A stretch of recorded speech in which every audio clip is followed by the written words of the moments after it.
अगदी मस्त जंगल walk, you enjoy the trail.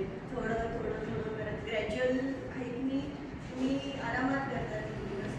चौथा दिवस तो होता तो कुवारी पासचा. तर ते कुवारी पास आम्ही सकाळी 9ला सुरू केलं, ते पण 2:30पर्यंत रिटर्न आलो. ते पण असं पूर्ण होऊन झालं.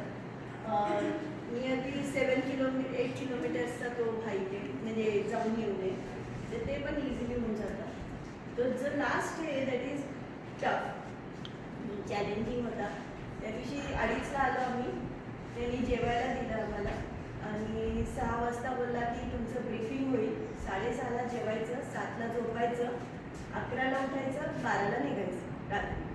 असं 6ला ज्यावेळेस ब्रीफिंग स्टार्ट केलं त्यांनी की how it would be tomorrow, तर ते असं होतं की कंटिन्यू 7 किलोमीटर्सची पूर्ण हाईक होती आणि इट इज म्हणजे फक्त हाईक 40 to 50 डिग्रीजचं काय कुठेच तुम्हाला रेस्टिंग पिरियड नाही. जर त्या दरम्यान जर तुम्हाला त्यांनी आम्हाला 3 स्पॉट्स दिले होते की तुम्ही डिसाईड करा की तुम्हाला पुढे करायचं आहे नाही करायचं आहे.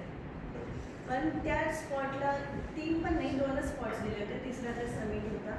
तर 2 स्पॉटला तुम्ही डिसाईड केलं तरच तुमच्याबरोबर कोणीतरी मागे येऊ शकतील. त्याच्यामध्ये आधी जर तुम्हाला त्रास झाला किंवा काही तर तुम्हाला तिथे थांबावं लागेल आणि आम्ही येऊपर्यंतची वाट बघावी लागेल, जो टोटली इम्पॉसिबल आहे. कारण पूर्ण बर्फ असणार आहे, तर तुम्हाला त्या बर्फात पूर्ण रात्र काढणं एवढं सोपं नसणार आहे. मग असं करत तिथेच 2 जण बॅकआउट झाले. नाहीच होणार पॉसिबल म्हणून, कारण त्याच दिवशी SpO2 लेवल त्यांचं 70-80s मध्ये गेलं होतं. हां, तर म्हणून त्यांनी दोघांनी तिथे बॅकआउट केलं.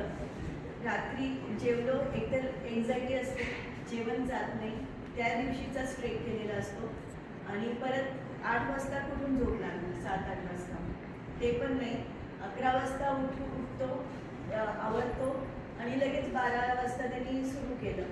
12:30ला आम्ही चढायला सुरुवात केली. 12:35ला दोघांनी बॅकआउट केला की नाही पॉसिबल, कारण जागरण करून हे करणं पण एवढं सोपं नसतं. तुमची फिजिक्सची पूर्ण वाट लागलेली असते त्यावेळेस, ॲसिडिटी हे सगळ्या गोष्टी होत असतात. त्याच्यानंतर मग जो पहिला टप्पा येतो आफ्टर 2-3 किलोमीटर्स, मग तिथे 4-5 जणांनी बॅकआउट केलं, कारण तो जो आहे तो पूर्ण रॉकी पॅच, बोल्डर्स आणि त्याच्यावरून फक्त हाईक आहे.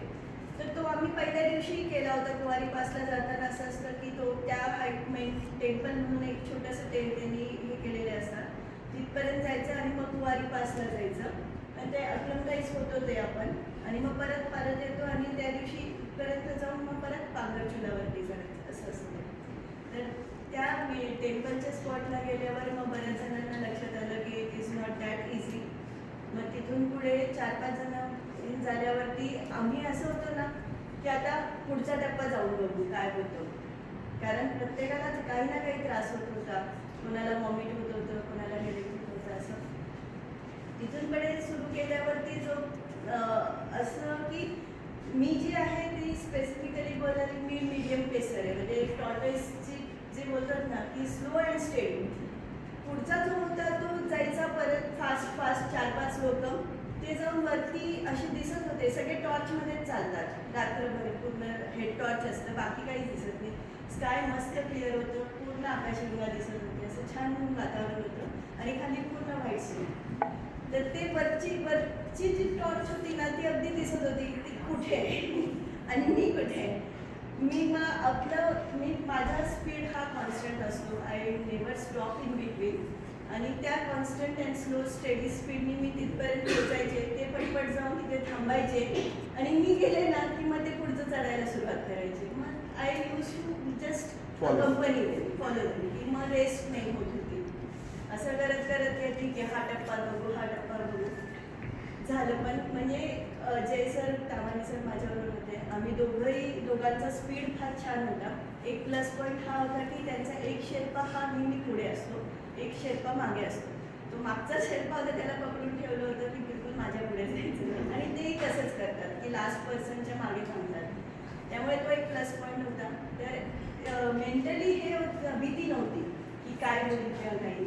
त्यामुळे गायडन्स पण छान मिळत गेलं, ते लोक गाईड पण छान करतात. पूर्ण हा फक्त ॲसेंडच आहे, 50-60-70 डिग्रीपर्यंत ते जातं.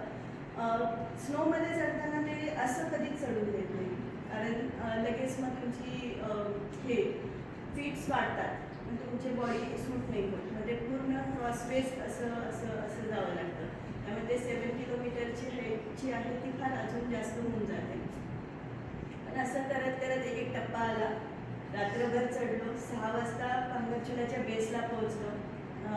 जय आणि मी तेच डिस्कस करत होतो की काय करायचं, पण ना जो तिथपर्यंत आला ना तोच म्हणजे तिथे फार मेंटल स्ट्रेंथ पाहिजे होती की हां आपण करू शकतो, कारण प्रत्येक टप्प्याला असं वाटत होतं की जायचं का परत म्हणून.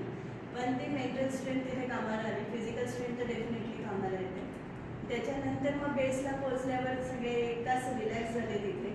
सनराईज होऊन गेला, कारण सनराईज झाल्याशिवाय वरती चढलं जो 1.5 तासाचा जो नंतरचा हाईक होता तो पूर्ण 70-80 डिग्रीजचाच पीकचा हाईक समिट करण्यासाठी.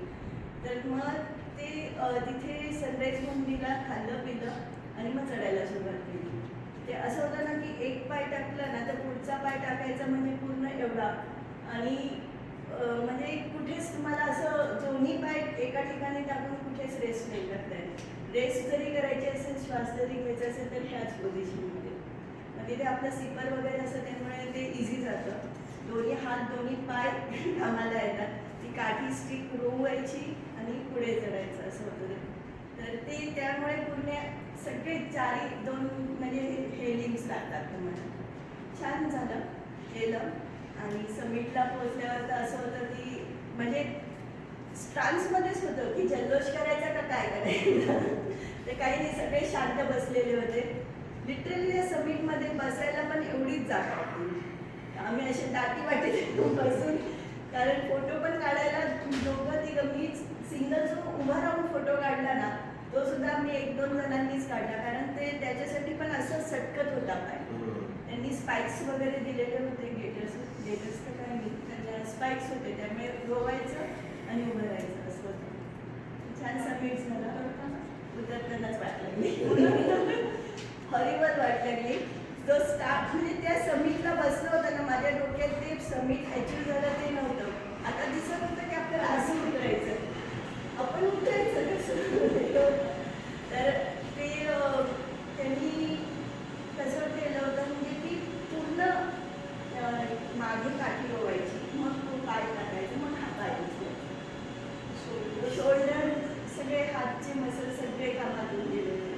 पण टफ होतं. उतरणं असं होतं की एक पाय स्लिप झाला की तुम्ही दोघं ठिकाणा घेऊनच पुढे जाल. तर ठीक आहे, आपले स्पाइक्स असतात त्यामुळे असे रोवायचे कसे ते माहिती होते, जरी पडले सटकले तर एकदम खाली नाही जात.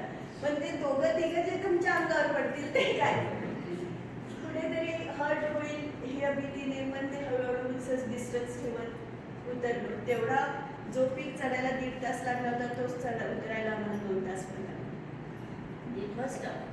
युजली आपल्या सह्याद्रीमध्ये आपण पटपट उतरून जातो, पण ते टफच होतं. झालं, पण छान झालं. कम्प्लीट केलं.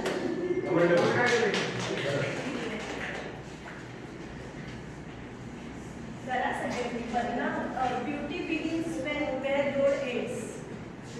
आपण जातो साईट सीइंगला, ते रोडवरून लांबून असे सगळे माउंटन्स बघतो, पण त्या माउंटन्स